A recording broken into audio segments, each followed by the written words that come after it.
about 10 days after 9/11, I went through the Pentagon and I saw Secretary Rumsfeld and Deputy Secretary Wolfowitz. I went downstairs just to say hello to some of the people on the Joint Staff who used to work for me. And one of the generals called me in. He said, "Sir, you got to come in. You got to come in and talk to me a second." I said, "Well, you're too busy." He said, "No. He says, we've made the decision. We're going to war with Iraq." This was on or about the 20th of September. I said, "We're going to war with Iraq. Why?"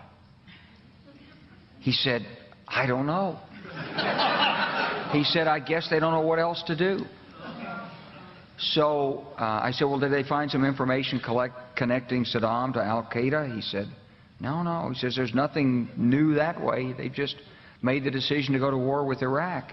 He said, "I guess it's like we don't know what to do about terrorists, but we've got a good military and we can take down governments." And he said, "I guess if the only tool you have is a hammer, every problem has to look like a nail."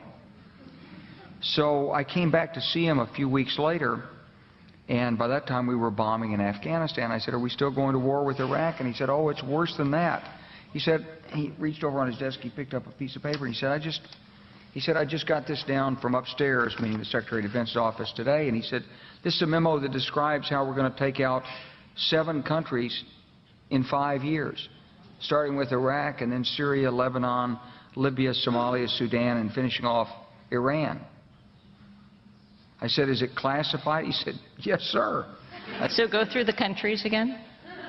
Well, starting with Iraq, then Syria and Lebanon, then Libya, then Somalia and Sudan, and then back to Iran.